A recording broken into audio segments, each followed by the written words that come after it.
하나님의 말씀은 로마서 8장 15절의 말씀입니다. 오늘 우리에게 주시는 하나님의 말씀 로마서 8장 15절의 말씀입니다.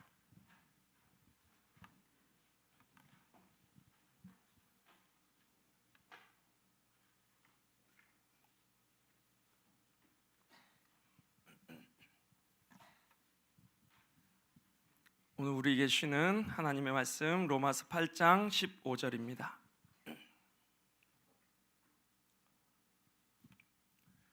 다 같이 한 목소리로 봉독하시겠습니다. 너희는 다시 무서워하는 종의 영을 받지 아니하고 양자의 영을 받았으므로 우리가 아빠 아버지라고 부르짖느니라. 아멘. 우리 옆에 분들과 한번 인사하고 시작했으면 좋겠습니다. 촉촉해 보이십니다. 한번 인사하고 시작하겠습니다. 네, 촉촉해 보이십니다. 네. 언제 봬도 참 촉촉해 보이시는 것 같습니다. 하나님의 은혜의 단비가 시간 촉촉히 내려오실 줄 믿습니다. 네, 저는 오늘 자유의 복음이란 제목으로 하나님의 말씀을 전하고자 합니다.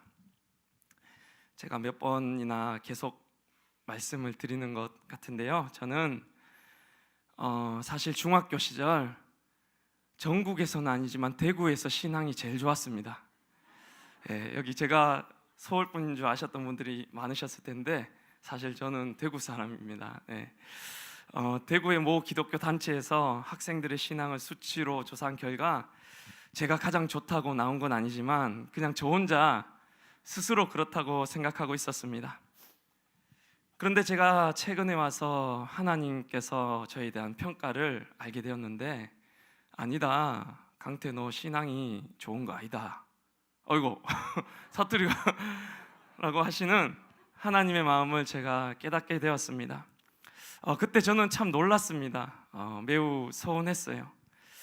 왜냐하면 제가 엄청난 노력과 고생을 하면서 하나님을 섬긴다고 섬겼기 때문이었습니다.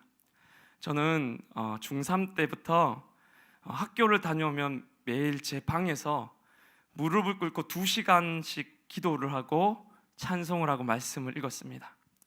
그리고 그 2시간 동안은 아무리 다리가 저려와도 한 번도 안 폈어요. 한 번 피면 죄잖아요. 한 번도 안 피고 내가 낙타 무릎이 되어야 되겠다 하면서 그렇게 기도를 하고 찬양을 하면서 그 당시 얼마나 눈물을 많이 흘렸었는지 나를 사용해 주시옵소서 찬양하면서 울었던 기억이 아직도 생생합니다. 또 제가 성경책을 그리고 나서 읽는데 성경의 단락 사이에 보면 동그라미 나온 부분들 있잖아요.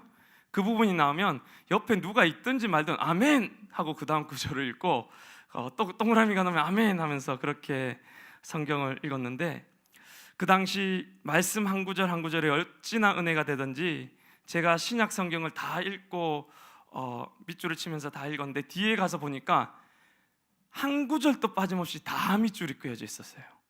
다 은혜가 너무 많이 돼서 그렇게 매일을 반복하는데 집에 부모님이 계시던 날이면 그럴 수 없잖아요. 그러면 그런 날은 어떻게 하느냐, 화장실로 들어가는 거예요. 화장실에 들어가서 문을 잠그고는 바닥에 무릎을 꿇은 채로 1시간씩 눈물을 흘리면서 화장실에서 기도를 했습니다. 그러면 밖에서는 어머니가 제가 화장실에 들어가서 왜 이렇게 안 나오냐며 소리를 치고 또 걱정을 하시곤 했던 기억이 있습니다. 제가 이렇게 고생을 하면서 신앙생활을 했는데 제 신앙이 좋지 않았다고요? 저는 당시 기도를 참 많이 했었는데 그 당시 기도의 대부분은 바로 회개에 대한 기도였습니다. 중학생의 어린 나이였음에도 불구하고 내 죄가 어찌나 많던지 하나를 지을 때마다 회개를 해보아도 도대체 왜 그리도 끝도 없이 죄를 짓게 되는지 정말 공부할 시간이 없더라고요. 정말입니다. 회개를 하기에도 시간이 부족해서 공부할 시간이 없을 정도였단 말입니다. 제가 과장해서 말씀드리는 것이 아니라 얼마나 제 죄가 많았냐면 제가 얼마나 회개를 많이 했으면 하루에 100번 이상씩을 매일 회개를 했어요. 그냥 건성으로 하나님 잘못했습니다 이렇게 100번 하면 쉬운데 한 번 죄를 지을 때마다 저를 자해해가면서 2, 3분씩 정말로 눈물을 흘려가면서 그렇게 회개를 하는데 여기에 곱하기 100을 하면 30분 간격으로 2, 3분씩 매일 회개를 한 거예요. 그런 생활을 거진 한 10년 정도 했어요. 제가 매일을 그렇게 기도하고 찬양하고 말씀을 보았는데 결국에 제 마음속에 죄책감이 없어지지가 않더라고요. 하나를 회개하면 또다시 나쁜 생각들이 나를 찾아오고, 사람을 보면 단점이 보이고 화를 내게 되고 미워하게 되고, 정직하지 못한 때는 얼마나 많은지 게으름과 탐욕이 올라오고, 욕심은 끝도 없고, 속이게 되고 교만하고, 이외에도 이루다 말할 수 없는 많은 죄들이 저희 그 어린 중학생, 고등학생인 저희 속에서 나오는 것이었습니다. 그때 정말 깨달았어요. 제가 정말 죄인은 죄인이더라고요. 깨끗해지기 위해, 거룩해지기 위해 하나님께 칭찬받고 싶어서 나의 행위로 의인 한번 돼보려고, 나의 회개로 하나님께 인정 한번 받아보려고 매일같이 회개하며 하루의 대부분을 쏟아부어 보았지만, 결국 저에게 남은 것이라고는 매일을 힘들게 인상 쓰며 기도하다 보니까 이마에 생긴 주름이랑 제 손마디가 그때 다 늘어나 있었어요. 너무 힘을 주고 기도해서. 그것밖에는 없었습니다. 제가 그렇게 중학생, 고등학생, 대학생 시절을 보내고 최근에 와서 저의 모습을 되돌아보게 되었습니다. 그때가 정말 잘한 건지, 내 신앙이 정말 좋았던 것인지. 그런데 하나님께서 저에게 이렇게 말씀해 주시는 거예요. 수고 많았지? 너 같은 사람은 정말 없었다. 잘했다. 고생했어. 바로 그거야 라고 말씀하실 줄 알았습니다. 그런데 뭐라고 말씀해 주셨는지 아세요? 강태야, 자유해라. 강태야, 자유하라. 제가 이 하나님의 음성을 듣고 얼마나 제 마음이 섭섭했는지 아십니까? 내가 이렇게 열심히 노력해서 주님을 그렇게 수년간 섬긴다고 했는데, 저는 그래도 칭찬 좀 해주실 줄 알았어요. 그런데 아니었습니다. 진리를 알지니 진리가 너희를 자유케 하리라. 복음은 우리를 자유케 합니다. 하지만 마귀는 이것을 두려워해요. 마귀는 미혹의 영이잖아요. 우리를 잘못된 복음으로 끈질기게 얽어매려고 하는 것입니다. 무언가 어마어마하게 내가 고행을 해야지만 구원을 얻을 수 있을 것만 같은, 내가 어마어마한 수고를 해야지만 주님이 나를 사랑해 줄 것만 같은, 그것이 세계 종교와 이단과 사이비들 속에 이와 같은 것이 얼마나 많이 있는지 모릅니다. 어느 설교에 이런 이야기를 들은 적이 있습니다. 아마 힌두교 계통의 어떤 종파의 어떤 분이, 이분은 어떻게 수도를 하시는가 했더니 이렇게 한 손을 들어서 수도를 한다는 겁니다. 이렇게 한 손을 들고는 내리지 않는데 하루 종일 24시간을 손을 들고 수련을 한다는 것입니다. 여러분 한번 생각해 보십시오. 얼마나 괴로울지. 1시간만 손을 들어도 힘들지 않습니까? 옛날에 공부 못하셔서 1시간씩 이렇게 벌써 보신 분들은 다 아시잖아요. 1시간만 들고 있어도 이렇게 힘이 드는데 24시간을 이렇게 있으면 얼마나 힘이 들겠습니까? 하지만 이렇게 해야지만 구원의 길에 이를 수 있다고 생각하고 그렇게 고행을 한다는 것입니다. 그런데 이분이 이렇게 손을 내리지 않고 고행을 하시기를 몇 년간 하셨는 거 아니 무려 18년을 하셨다고 합니다.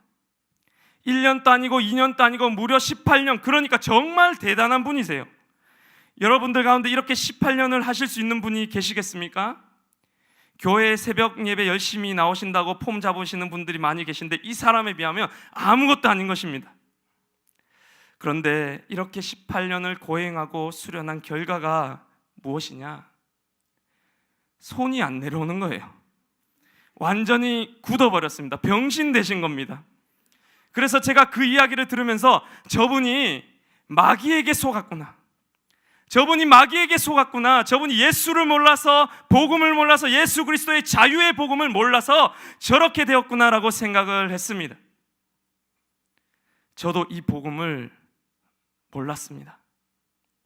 복음이 그냥 복음인 줄 알았어요. 그런데 이 복음이 그냥 복음이 아니라 자유의 복음이었습니다. 오늘 이 복음을 여러분들과 함께 나누고자 합니다. 창세기 1장을 보면 하나님께서 우리 인간을 창조하시면서 어떻게 창조하셨는가 하면 하나님이 자기 형상 곧 하나님의 형상을 따라 사람을 창조하셨다라고 이렇게 말합니다. 그런데 여기에 자기 형상을 따라 창조했다는 그 말에 무슨 의미가 들어있는지 아십니까? 우리가 처음에 누군가를 만나서 알게 되면 어느 정도의 친분이 있고 관계가 생기다 보면 처음에는 I know you, 나 너 알아, 이 정도의 관계가 됩니다. 그런데 그와 대화도 하고 밥도 먹으면서 조금 더 가까이 지내고 친해지다 보면 I like you, 나 너 좋아해, 이렇게 발전합니다. 그런데 그와 더욱 친해져서 그를 아끼게 되고, 그 친구가 없으면 가슴이 총 맞은 것만 같고, 막 같이 없으면 보고 싶고 생각나고 못 살 것만 같은 그런 관계가 되면 여러분 뭐라고 고백합니까? 어떻게 연애하셨습니까? 죄송합니다. 예, I love you, 내가 너를 사랑해 라고 합니다. 그런데 이것보다 한 단계 더 높은 사랑의 단계가 있는데, 그것이 뭐냐면 바로 I mean you예요. 내가 곧 너고 너가 곧 나다. 예전에 드라마 보면 아프냐? 나도 아프다 했던, 이게 바로 하나님이 자기 형상, 곧 하나님의 형상을 따라 사람을 창조하셨다는 이 말 안에는 이렇게 지극한 사랑으로 우리를 창조했다는 그 뜻이, 그 사랑이 들어있다는 것입니다. 그리고 하나님은 그 사랑으로 우리 인간에게 자유의지를 주셨습니다. 하나님은 우리 인간을 로봇으로 만들지 않으시고 자신처럼, 하나님처럼 제 멋대로 살 수 있는 자유의지를 주신 것입니다. 이게 무엇을 의미하냐면, 하나님이 자기와 같이 우리에게 마음대로 할 수 있는 자유를 주셨다는 말은 그만큼 하나님 자신의 자유를 제한하신 사건이라는 말입니다. 왜 그렇습니까? 우리를 사랑하시니까. 나를 사랑하셔서, 여러분을 사랑하셔서 우리를 로봇 만들기 싫으시니까 가장 소중한 것을 주고 싶으셔서 우리 인간을 그런 사랑으로, 그런 자유를 주시면서 창조하셨다는 뜻입니다. 그런데 우리는 가끔 이렇게 질문할 때가 있습니다. 하나님은 선악과를 왜 만드셔서, 또 인간이 그것을 따먹을 거는 아셨으면 왜 자유를 주셔가지고 그러면 하나님 나쁜 하나님 아니냐고 그렇게 원망합니다. 하나님이 인간이 선악과를 따먹을지를 정말로 알고 계셨을까요? 하나님이 인간이 그 선악과를 따먹으실 것을 알고 계셨죠. 하나님은 어쩌면 분명히 알고 계셨을 것입니다. 그런데 그것만 따먹을 줄만 알고 계셨던 게 아니라 그 뒤에 인간이 선악과를 따먹고 자신을 배반할 것, 그로 인해 자신이 아파할 것, 그의 범죄로 인해 자신이 얼마나 아플지, 하나님 배신, 우상 숭배, 자신을 그토록 슬프게 할 그 모든 것도 알고 계시고, 그리고 십자가에 자신의 하나뿐인 아들까지 내어주셔야 됐을 그것도 알고 계셨을 것입니다. 그러니까 그 모든 것을 감수할 만한, 그보다 더 큰 하나님의 넘치는 사랑으로 우리 인간에게 자유를 주셨다는 말씀입니다. 그러니까 복음은 안 해도 된다는 게 복음이에요. 네가 안 해도 널 여전히 사랑한다 말씀해 주십니다. 우리가 전도를 못해도, 우리가 예수님을 잘 섬기지 못해도, 우리가 여전히 죄짓고 범죄하고 맨날 무너지고 맨날 죄짓고 맨날 하나님을 떠나고 맨날 구별된 삶을 살지 못하고 맨날 하나님의 가슴에 대못을 박는다 할지라도, 예수님은 우리를 향해서 너는 의롭다, 너는 깨끗하다, 내가 너를 사랑한다, 너의 있는 모습 그대로 내가 너를 사랑한다, 너는 존귀한 자야, 너는 구원받았다고 말씀해 주십니다. 이것이 복음입니다. 몇 년 전 제 아들 준경이가 16개월 아주 어릴 때 아픈 적이 있었습니다. 아나필라시스라고 하는 알레르기성 쇼크가 오는 질병이었는데, 그보다 한 단계 더 높은 알레르기. 그래서 계란을 먹으면 구토를 10번 이상 하고, 설사를 하면 막 폭포수 같이 여기서 한 3m가 날아가고, 저도 그런 광경은 처음 봤어요. 그러다가 혈압이 떨어져서 기절하다가 사망에 이를 수도 있는 병인데, 연휴 기간 때 한 번은 뭘 먹다가 또 그런 일이 시작되는 거예요. 입에서도 토가 나오고 코로도 나오고 그 괴로워하는 아들의 모습을 보는데 가슴이 정말로 아프더라고요. 이러기를 수번을 하니까 또 시작이구나. 그리고 대학병원 응급실에 갔습니다. 이 병명을 말하면 10명이 기다리든 20명이 기다리든 제일 먼저 해주거든요. 그런데 또 이런 일이 생기니까 별의별 생각이 다 나더라고요. 그 잘 웃던 준경이도 아프면 절대로 웃지를 않습니다. 토를 해도 힘이 없어서 기운이 없으니까 울지를 않습니다. 또 시작이구나. 병원을 가며 별의별 생각이 다 났습니다. 그런데 참 신기한 게 왜 또 이런 일이 일어났냐고 주님께 원망하고 불평하고 싶은데 이상하게도 지금 내가 원망하면은 준경이가 더 아플 것만 같은 거예요. 그래서 준경이 더 아플까 봐 그 말 못 하겠더라고요. 내 솔직한 심정을 주님께 토로하면 하나님이 준경이 더 아프게 하실 것만 같았습니다. 그리고 이런 생각 들었어요. 지금 병원에서만큼은 참자. 하나님께 말 잘 들어야지, 찬양해야지, 도리어 감사해야지. 그러면 왠지 준경이를 빨리 낫게 해주실 거란 생각이 들었습니다. 그런데 그러지 않았습니다. 그러기 싫었습니다. 내가 주님 좀 원망하면 준경이 더 아프게 하고 내가 준경이 좀 빨리 나으려는 생각으로 마음에도 없는 감사와 찬양을 하면 치료해 주시는 그런 하나님 믿기 싫더라고요. 아니, 내가 아는 하나님은 그런 하나님이 아니었습니다. 그런 가식적인 신앙, 거짓 믿음, 그런 무서워서 믿는 신앙 하기가 싫었습니다. 내가 못하면 사랑하고 못하면 싫어하는 하나님, 그게 무슨 아버지입니까? 그게 무슨 아빠 아버지예요? 세상에 그런 부모도 있습니까? 그게 무슨 사랑이고 그게 무슨 사랑 그 자체이신 하나님이란 말입니까? 저는 내가 믿는 하나님이 그런 하나님이라고 생각되지가 않았습니다. 그래서 준경이 나으라고 억지로 병원에서 마음에도 없는 감사 안 했습니다. 도리어 하나님 이런 걸로 내가 감사 안 했다고 더 아프게 하기만 하면 그런 하나님이면 두고 봐요 하면서 하나님 협박했습니다. 주님 힘이 듭니다. 아프고 원망이 됩니다. 주님 왜 또 이런 일이 자꾸 일어나는 겁니까? 라면서 제 있는 그대로의 심정을 주님께 토로했습니다. 그래도 준경이는 지금 또 잘 크고 있고 저는 주님을 여전히 사랑하고 있습니다. 우리는 뭔가를 얻으려고 하나님께 잘 보이려는 그런 신앙생활을 할 때가 많이 있습니다. 우린 내가 복받기 위해, 내가 잘되기 위해, 내 가족이 잘되고 또는 무언가를 얻기 위해 하나님을 순종할 때가 많이 있어요.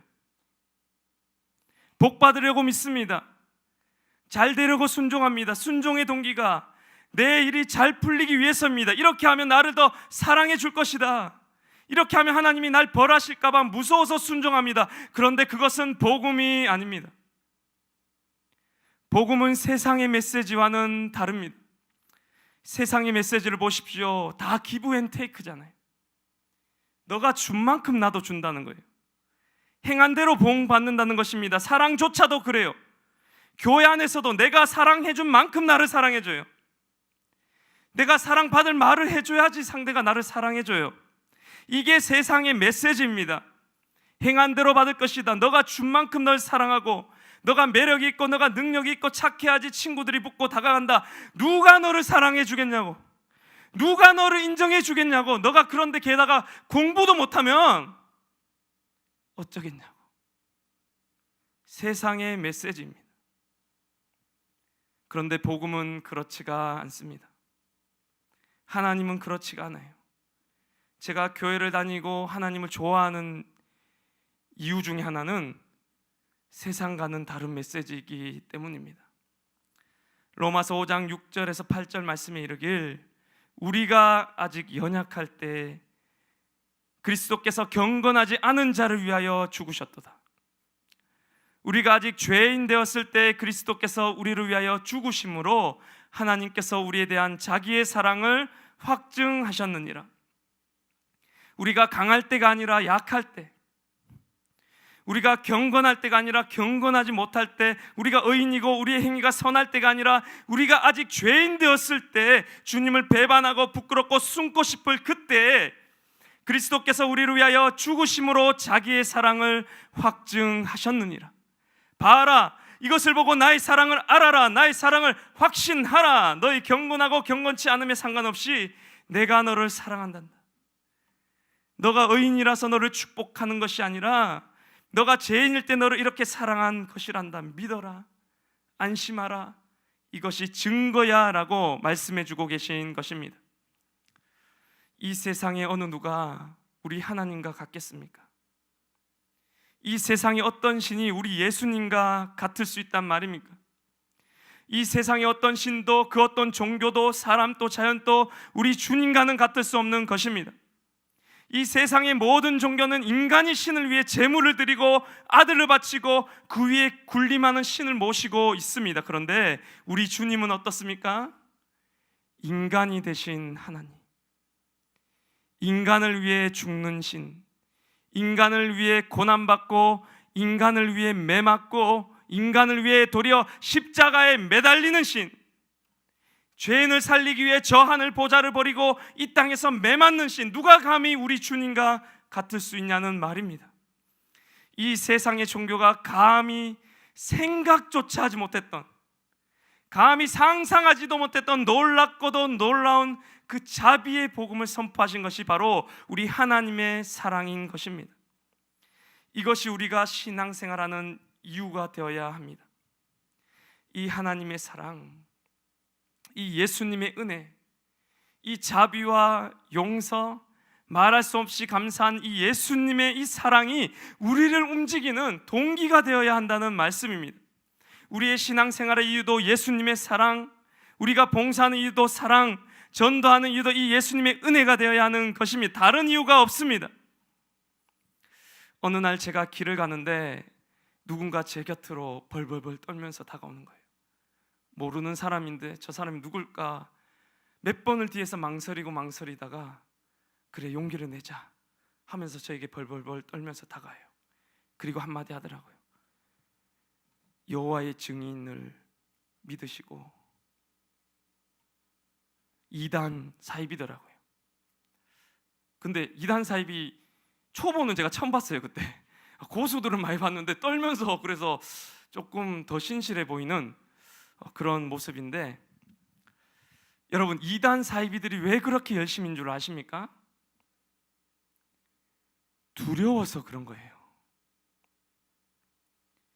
안 그러면은 벌 받거든요. 안 그러면 구원받지 못하니까.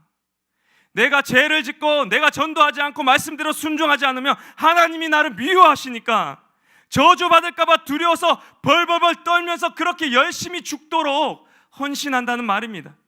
그러나 예수님은 어떻습니까? 예수님은 우리에게 물으세요. 사랑을 물으십니다. 그리고 자유를 주세요.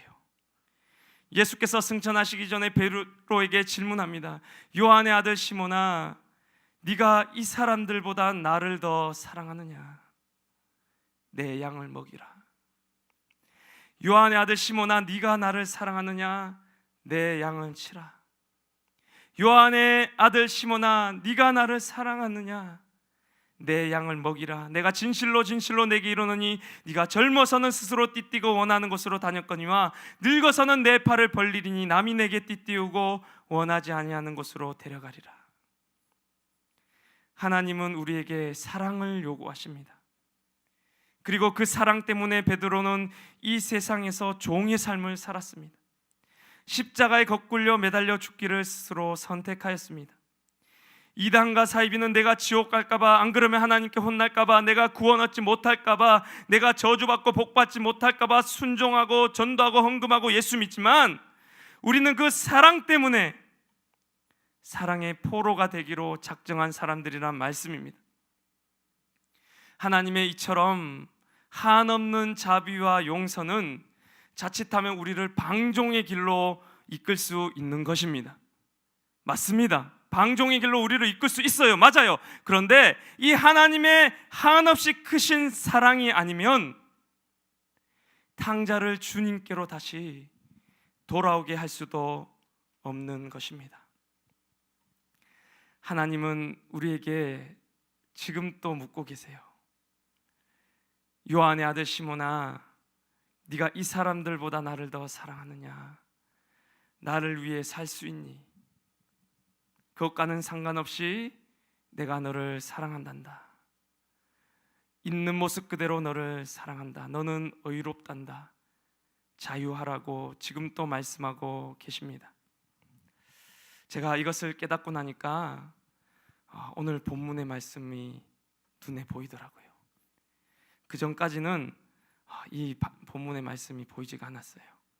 그리고 이제는 이 말씀을 제가 제일 좋아하는 말씀으로 삼았습니다. 로마서 8장 15절의 말씀인데요. 우리 한번 다 같이 한번 읽어봤으면 좋겠습니다. 로마서 8장 15절의 말씀 한번 다 같이 한번 읽겠습니다. 시작. 너희는 다시 무서워하는 종의 영을 받지 아니하고 양자의 영을 받았으므로 우리가 아빠 아버지라고 부르짖느니라. 아멘. 우리는 두려워서 신앙생활하는 사람들이 아닙니다. 복 받기 위해서, 잘 보이기 위해서 주님을 믿는 사람들이 아닙니다. 그것이 우리를 움직이는 것이 아니라 주님의 그 사랑과 그 자유 안에서 우리는 복음을 누리는 저희인 줄 믿습니다.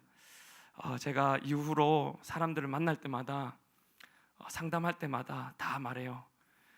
제가 무슨 서원을 했다, 가야 되나? 안 가도 됩니다. 뭐 환상을 봤다, 가야 되냐? 안 가도 됩니다. 뭐 헌금을 하라고 음성이 들렸다, 안 해도 됩니다. 정말 안 해도 돼요. 제가 이후로 많은 사람들에게 자유의 복음을 전해요. 그래서 하나님을 설득하시는 하나님이라고 해요. 우리들의 마음을 한없이 설득하고 그 사랑으로 우리를 움직이려고 애쓰시는, 마음에 안 내키면 안 하셔도 돼요. 그래도 주님은 우리를 사랑하는 줄 믿습니다. 시간 다 같이 한번 찬양하면서 나아갔으면 좋겠습니다. 시간 우리 찬양하며 기도하실 때 우리들의 있는 모습은 정말로 죄로 가득하고 또한 어두운 모습들로 가득하지만 그래도 있는 모습 그대로 주님 앞에 나아갈 때 하나님께서 우리를 품어주시고 안아주시고 지금 또 우리들의 마음을 설득하고 움직이시는 그 사랑을 누리셨으면 좋겠습니다. 신앙생활은 참으로 기쁜 건데, 행복한 건데 그 행복은 사라지고 고행하고 노력하고 정말 피눈물을 흘리면서 하는 것만 남아버리진 않았는지 모르겠습니다. 하나님 아버지, 이 시간 제가 솔직하게 주님 앞에 나아가길 원합니다.